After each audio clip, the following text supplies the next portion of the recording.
They gave my tuition to my brother, so I left.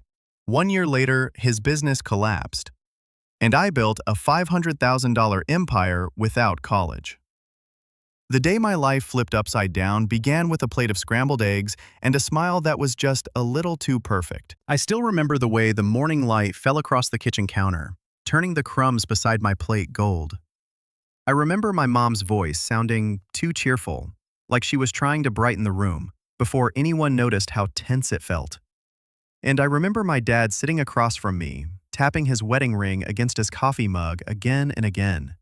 The soft clink landing like a metronome. At the time, I did not know he was rehearsing the sentence that was about to break my life open. My name is Trevor, and I was 18 when my parents sat me down that morning exactly 1 week before I was supposed to move into my college dorm. For the last year, I had planned every single detail.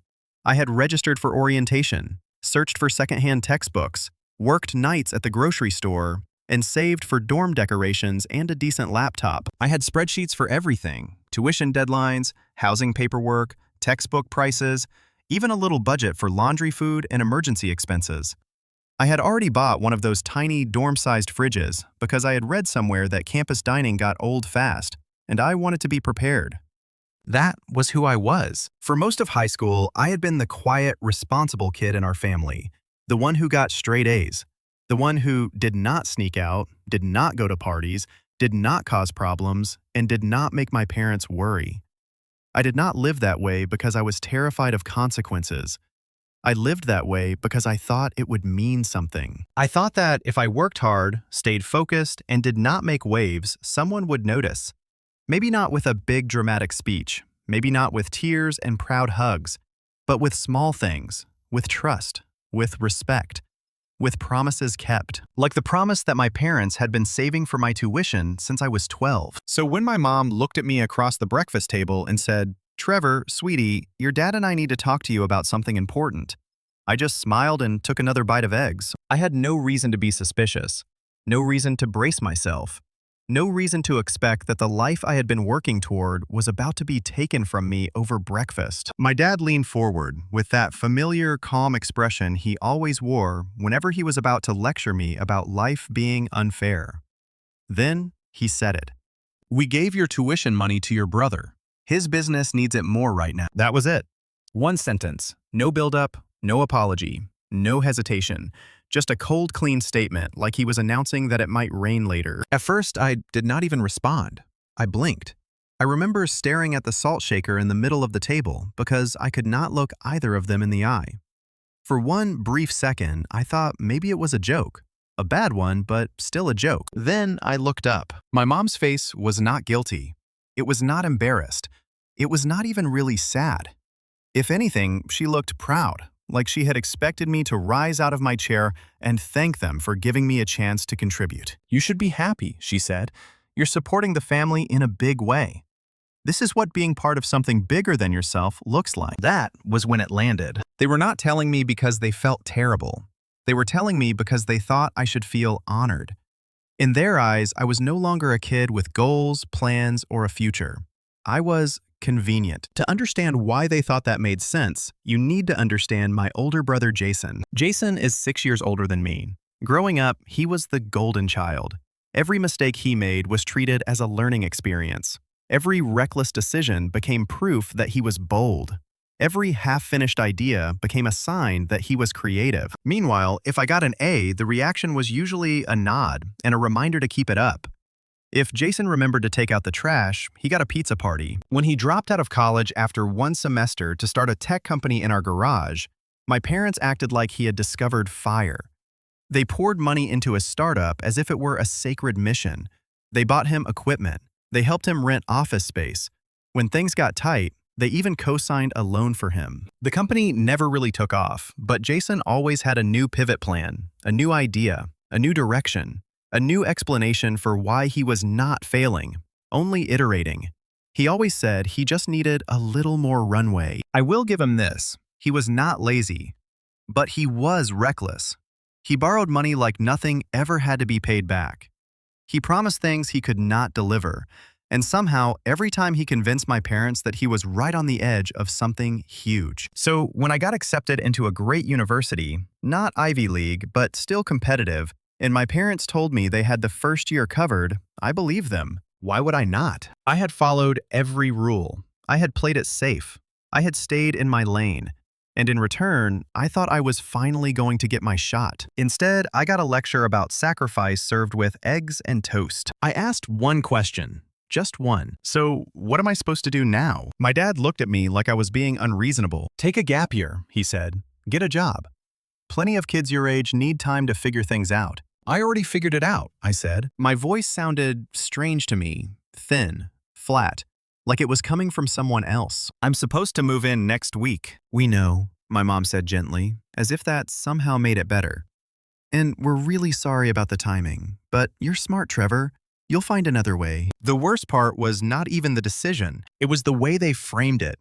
They acted like this was my opportunity to grow, like being robbed of my future was just another character-building exercise, like I should be grateful that my college fund had been turned into emergency fuel for Jason's failing dream. I did not yell. I did not argue. I did not cry. I just nodded.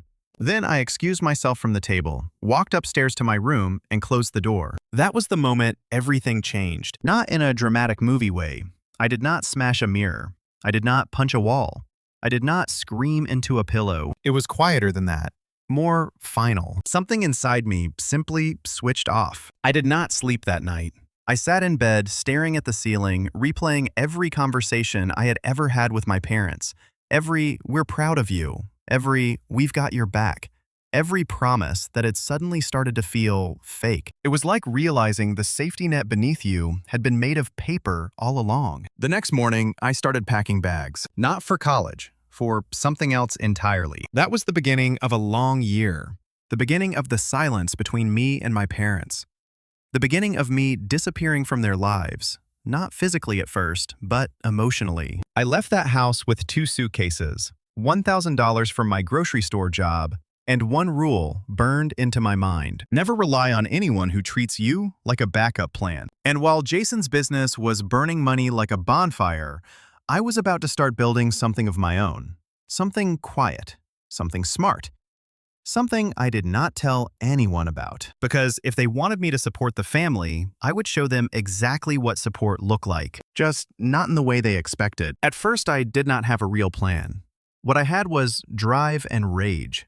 Not the loud kind of anger that burns itself out in one night, but the quiet, patient kind that sits in your chest for months and slowly turns into something sharp. I moved out the same day they told me about the tuition money. I did not give them a chance to ask where I was going. I packed my laptop, my clothes, and the little money I had saved. Then I called a guy I used to work with at the grocery store. His name was Connor, and he had a spare room in his apartment across town. It was not glamorous. There was no air conditioning. The futon creaked if I breathed too hard. The walls were thin. The kitchen light flickered, and the whole apartment smelled faintly like takeout and old carpet. But it was mine. More importantly, it was not theirs. At first, I did not cut my parents off completely. They texted a few times that first week, acting as if everything was normal. "How's the job hunt going? Let us know if you need anything. Hope you're taking care of yourself." I did not respond. I was not ready. I was too busy feeling stupid for trusting them. Too busy drowning in a bitterness I did not know how to explain. I felt cheated, then expected to thank the dealer for letting me stay at the table. During the day, I bounced between Craigslist gigs, job boards, and YouTube videos about digital marketing, e-commerce, coding, affiliate marketing, and anything else that sounded like it might lead somewhere more stable than stocking shelves. At night, I worked shifts at a local sandwich shop. I told Connor I was just taking a year to figure things out before college. I did not tell him why. I could not say it out loud without feeling that strange mix of humiliation and fury crawling up my throat. Meanwhile, Jason was everywhere. He was all over my parents' social media. My mom posted pictures of his office as if it were NASA headquarters. My dad shared links to his company's website like he was launching the next Google. Every caption was dripping with pride. "So proud of our oldest, chasing his dreams. Support small business. Check out Jason's new venture." It made me sick. Not because he was succeeding, but because I knew he was not. I knew he was bleeding money. I knew he was struggling to deliver on overpromised contracts, scrambling to look legitimate, while my parents kept throwing money at him like it was Monopoly cash. Jason was not evil. He was spoiled. He was the kind of person who never learned what no meant because no one had ever said it to him in a way that mattered. About a month after I moved out, my mom texted me a photo of Jason standing in front of a giant banner that read, "Genius Tech Solutions Grand Opening." They had rented a co-working space downtown. Balloons, ribbon cutting, a little crowd smiling for pictures. My parents stood in the background, grinning like they had just won the lottery. I did not reply. I did not congratulate anyone. I just stared at that picture and realized how completely alone I was. That was when something shifted. I could have kept sulking. I could have waited a year, tried again with scholarships and loans, and hoped the damage was temporary. But I knew better now. I knew that if I wanted a future, I would have to build it myself, brick by brick. Out of spite, if nothing else. So I started learning obsessively. I had always been good with tech. In high school, I ran a small tutoring side hustle. I helped kids fix their phones. I built a few custom PCs. I knew enough to be useful, but now I wanted to go deeper. I taught myself how to run Facebook ads, how to find products that actually sold, how to write sales copy that converted instead of just sounding clever. I watched 10 hours of tutorials a day. I took online courses I could not afford and found other ways to access whatever I needed. I tested every free trial known to man. I failed constantly. I lost money on bad product ideas. I ate more ramen than any human should. But I kept going. 3 months in, I launched my first real store. It was not flashy, just a niche gadget site selling portable humidifiers and phone holders. But eventually, I found a rhythm. I reinvested everything. I lived on pennies. I even canceled my Spotify subscription to save money and listened to motivational YouTube videos instead. The grind became addictive. Slowly, things started to click. By the 5th month, I was making more in a week than I used to make in a month at the sandwich shop. I did not tell anyone. Not Connor, not my old friends, definitely not my family. This was not about bragging. It was about building something no one could take from me. Meanwhile, things at home were starting to get weird. My mom began calling again. At first, it was casual. A voicemail here, a message there. "Hey honey, just checking in. Hope you're doing okay." Then it became more persistent. "We haven't heard from you in a while. Can we meet up? Your dad's worried." Then one day, she sent the message that made me laugh out loud. "Jason could really use your help. You're so good with computers." I read it 3 times. The audacity was almost impressive. I did not respond. I did not have to, because by then, I had something better than anger. I had leverage, but I was not ready to use it yet. Not until the breaking point. That came about 6 months later. I got a message from my cousin Erica. She had always been close with my parents. She used to babysit me when I was little, but we had not talked much in years. She sent me a screenshot of a post from my mom's Facebook. "Sometimes family means making hard choices. We're so proud of both our sons. Jason, who's revolutionizing local tech, and Trevor, who's bravely taking a gap year to find himself. Supporting each other is what it's all about." My jaw clenched. Supporting each other. They were framing it like I had chosen to give up college. Like I had nobly stepped aside so Jason could chase his dream. Like I had happily handed over my future so he could play CEO. And people were liking it, commenting on it. "You raise such generous boys. Trevor sounds like such a sweetheart. What a beautiful family." I wanted to scream, but I stayed quiet. I stayed focused until the call came. It was a Tuesday. I was in the middle of fulfilling orders when my phone rang. "Dad?" I let it go to voicemail. A minute later, he called again, then again. Finally, I answered. "Trevor," he said, breathing hard like he had been running. "I need to talk to you. It's about Jason." I did not say anything. He hesitated, then sighed. "His business isn't doing well." "Oh, really?" I said. "He's behind on rent for the office space. The loan we co-signed is, well, the payments are piling up." I stayed silent. "We were hoping," he said slowly, "that you might be able to help. You've always been good with numbers. Maybe you could take a look at the books, see if there's anything we're missing." That was the moment. The exact second I felt the fracture in our family widen into a canyon. They had taken everything from me. My trust, my future, my tuition. And now that it was all falling apart, they had come crawling back to ask me to fix it. But it got worse. My mom called later that night.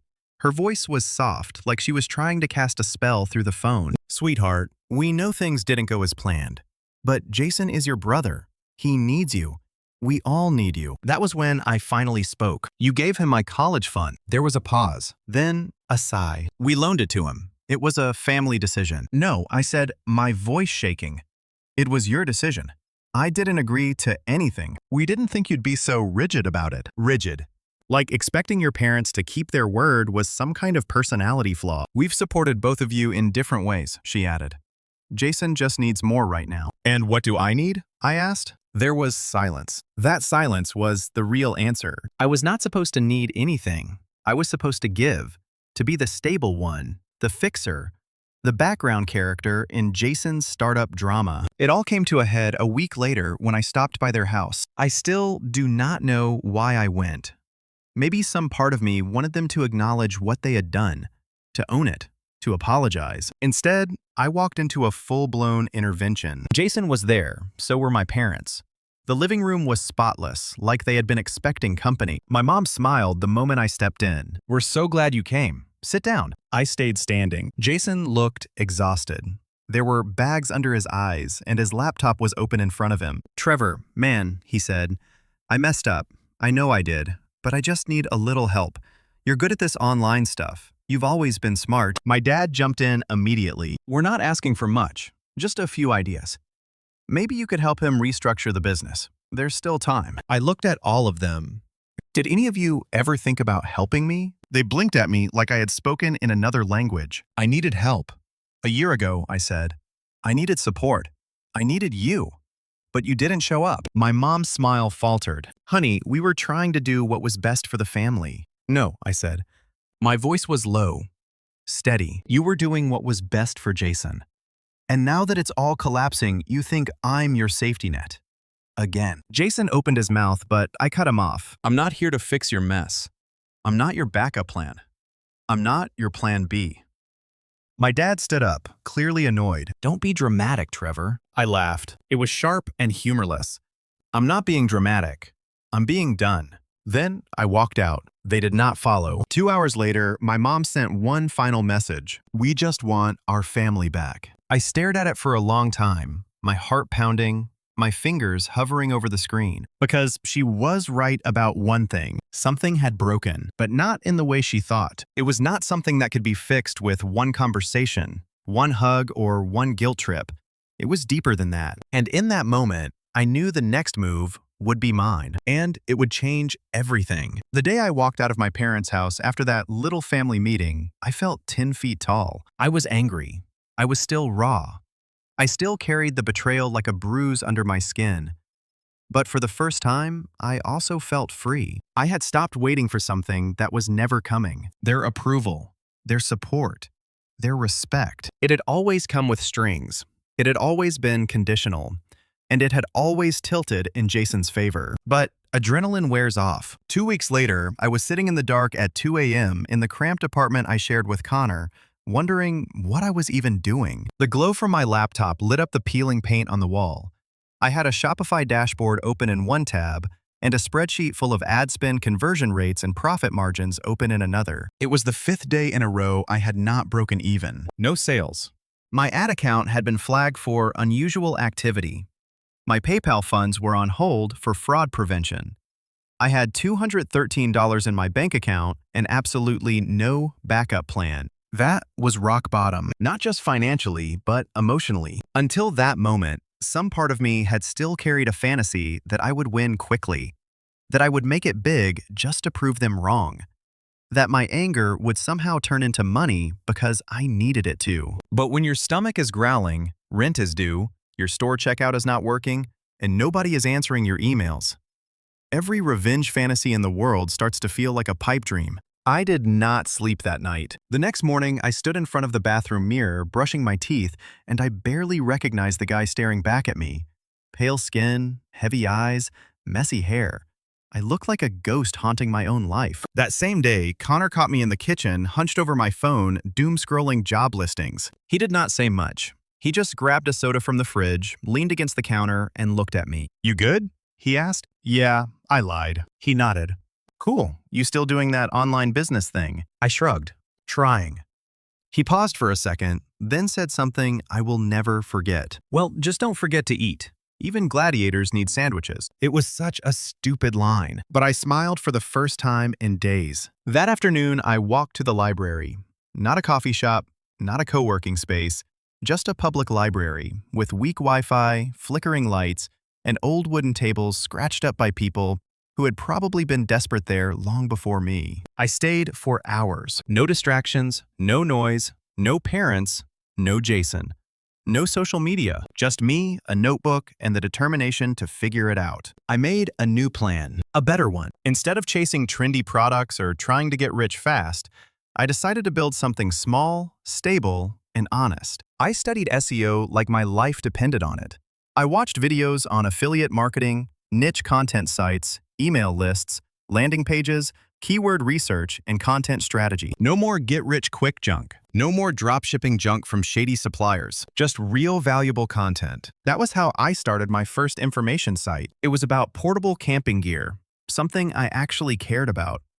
I wrote every article myself. I spent weeks compiling product reviews, learning keyword clustering, studying backlink outreach, and trying to understand the dark magic of Google's algorithm. It was slow.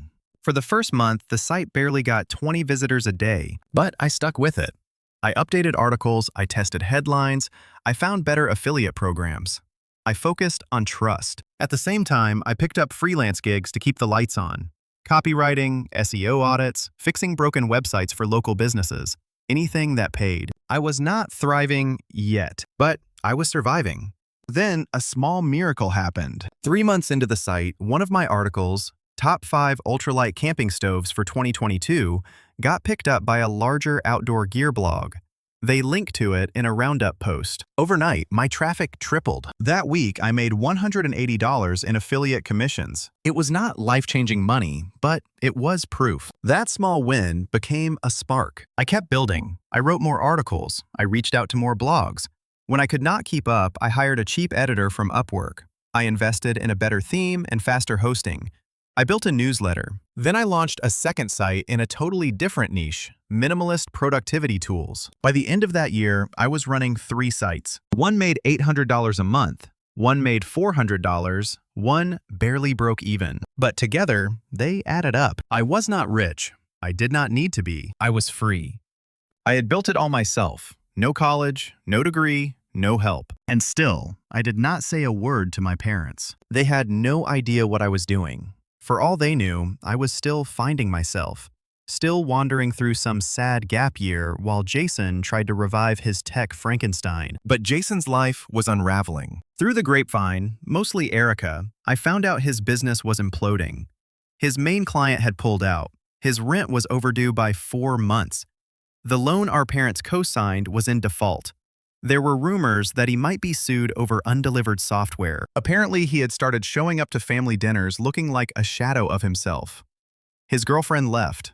He moved back into my parents' basement, the same basement where his startup had started years earlier. My parents were cracking too. My mom posted less and less. No more gushing captions about Jason's brilliant mind. My dad stopped answering texts from extended family members who were starting to ask uncomfortable questions about the money. And me. I moved into a better apartment. I bought a new laptop, a standing desk, and a potted plant I named Gordon.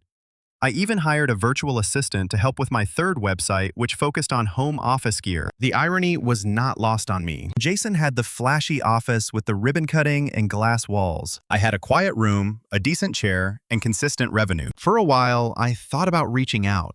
I thought about rubbing it in, but I did not. Because even though things were getting better, part of me still hurt. I could not explain it to anyone, not even Connor. It was not just the money. It was not even just college. It was the betrayal. It was the fact that the people who raised me, the people who claimed to love me, had looked me in the eye and told me my dreams did not matter, that my future was disposable, that my hard work was negotiable. That leaves a mark. It changes how you trust. It changes how you hope. But scars can harden into armor. Eventually, I started to feel strong again. Then, about a year after I left home, I got a call from an unknown number. I let it go to voicemail. It was Jason. His voice was shaky, quieter than I had ever heard it. Hey, Trev. I know it's been a while. I don't know, man. Things are really bad right now. I messed up. I know I did.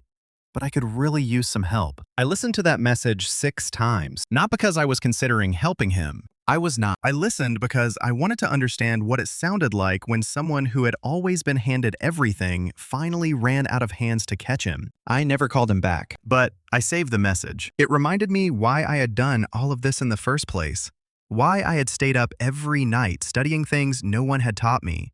Why I had worked through panic attacks, 0 weeks broken checkouts, and landlords who did not care whether I was figuring things out. They had underestimated me, and that mistake was going to cost them. I was not the background character anymore. I was about to become the plot twist. Jason's voicemail sat in my inbox like a lit fuse that never quite went off. I listened to it every few days. Not because I needed motivation, but because it grounded me. It reminded me that while I had spent the last year grinding in silence and growing in shadows, the people who wrote me off were sinking in the mess they had created. But I was not in a rush to gloat. Real revenge is not just about proving someone wrong. It is about letting them realize it themselves. Slowly. Painfully.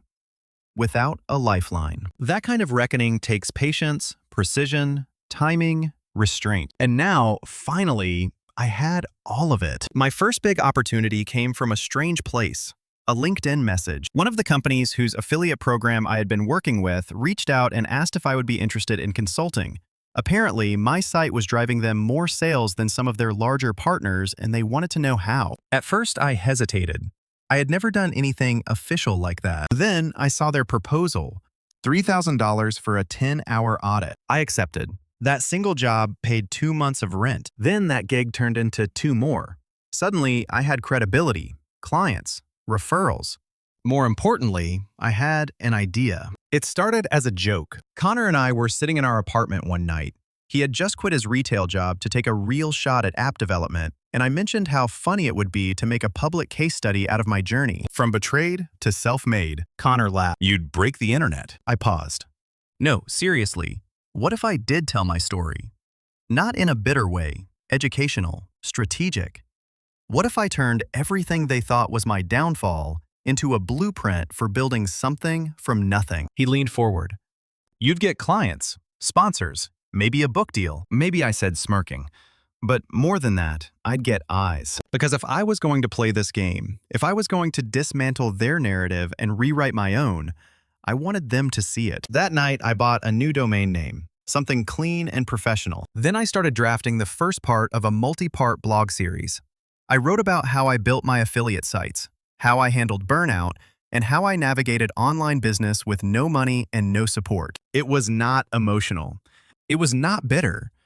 It was surgical, just the facts. Each post ended with one line: no degree, no help, no excuses. The posts took off. First on Reddit, then on Hacker News. Then a YouTuber in the finance niche made a reaction video titled, "The Kid Who Got Cut Off and Built an Empire." I gained over 10,000 email subscribers in 2 weeks. My site traffic tripled.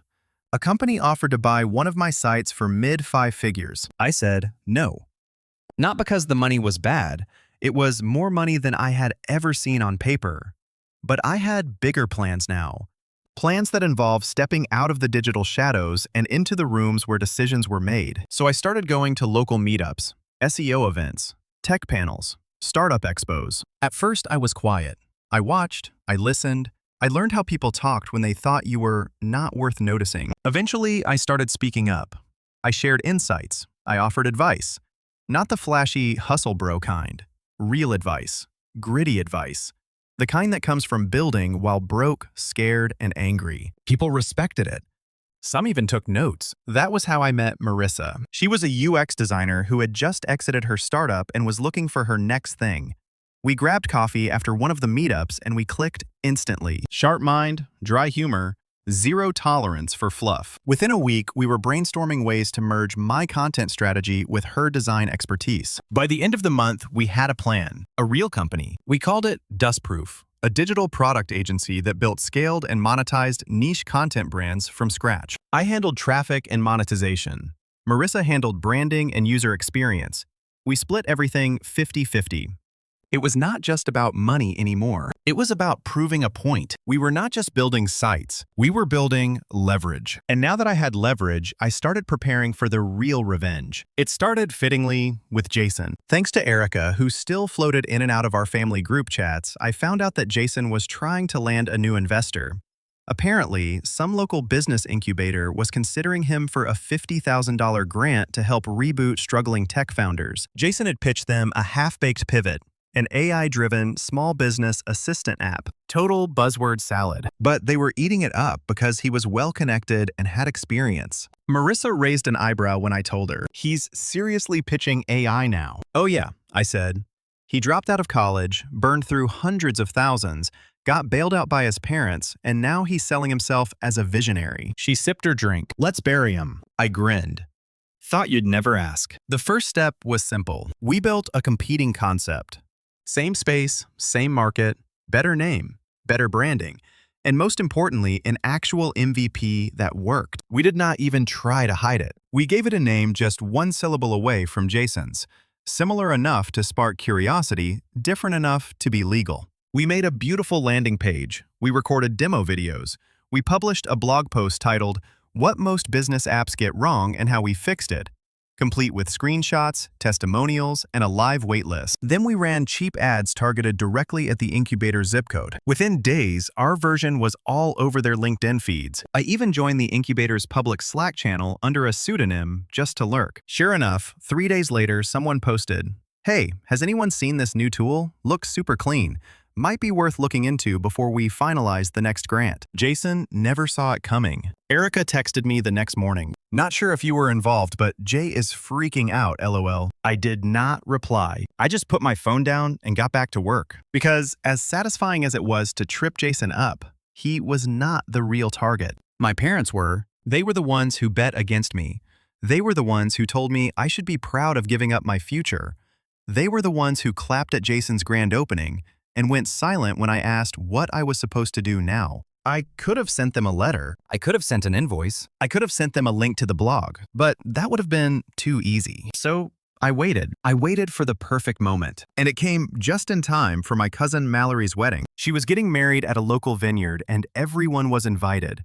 My entire extended family, Jason, my parents, people I had not seen since middle school. Erica sent me a screenshot of the guest list and asked if I was going. At first, I almost said no. The thought of walking into that event, surrounded by people who still thought I was a dropout, drifting through life, made my skin crawl. Then I had an idea. A proper setup. I called Marissa. "How do you feel about a little show and tell?" She laughed. "I love drama. What are you thinking?" "I want to arrive like a ghost turned millionaire." "Oh," she said, grinning through the phone. "We're doing a reveal." So we planned it. We bought a new suit. Tailored. Sleek. No logos, no flash. Just presence. Marissa helped me write a bio card for the event. A small folded piece of paper introducing Dustproof as a sponsor of the venue's upcoming small business retreat. I made sure it included our website and my name, Trevor Lane, co-founder. I did not tell anyone I was coming. I did not RSVP. I just walked in. And when I did, every conversation within a 10-foot radius slowed to a crawl. Because the last time most of them had seen me, I was the kid who vanished before college. The one who gave up his tuition. The one who was supposedly taking a gap year to find himself. Now I look like someone you Google. Jason was at the bar, nursing a drink and looking like a man 2 steps away from a nervous breakdown. Our eyes met. He blinked. I nodded. No word. My mom was halfway across the room, talking to some great aunt I barely remembered. When she finally noticed me, her face moved through a full 4-stage reaction. Confusion, recognition, forced smile, then something very close to panic. I walked over calmly, civilly, like someone who did not need anything from anyone. "Trevor," she said breathless, I didn't know you were coming." "I wasn't sure either," I said smoothly. "But one of the event sponsors invited me." Her face twitched. "Oh," she said. I let that hang in the air. My dad joined her a moment later. His smile was tighter, more forced. "Son," he said, "it's good to see you." "Likewise." He tried to ask more, but I turned to greet someone else, the event planner. I handed her my bio card to confirm my table. She looked at it, smiled, and said, "Oh, you're the guy from Dustproof." We've heard so much about your work." My parents went silent. It was not about flaunting anything. It was about presence. It was about reclaiming the space I had been pushed out of. It was about making them watch, because the show was just beginning. The wedding reception unfolded like a stage play, and I was finally done playing the background character. My parents sat stiffly at their table across the room, barely touching their drinks. Jason hovered nearby, clearly rattled, glancing at me every few minutes, like I was a ghost he could not banish. A few cousins made small talk with me. Polite, curious, awkward. One of them, Devin, leaned in with a smirk and said, "Didn't you drop out or something? What are you up to now?" I did not say a word. I just gestured toward the dustproof placard at the table. My name sat beside a short description of the company I had co-founded. Under it was a subtle QR code leading directly to a case study titled, "The Tuition That Wasn't." How losing everything at 18 helped me build a $500,000 content portfolio before 21. It was gentle. I had not named names. No rants. No revenge post. No emotional breakdown. Just clean data, neutral tone, a documented timeline. But anyone with half a brain could read between the lines. And judging by the look on Jason's face when he scanned the code, and yes, I saw him do it, he definitely had half a brain. The fallout started 2 days later. I got a text from my dad. "We need to talk. Face to face." I did not reply. Then my mom texted, "Your post. People are asking questions. Please take it down." That made me laugh. Take it down. After they had framed me as the selfless little brother who nobly stepped aside for the future entrepreneur of the family. This was the reckoning. And it was not even personal anymore.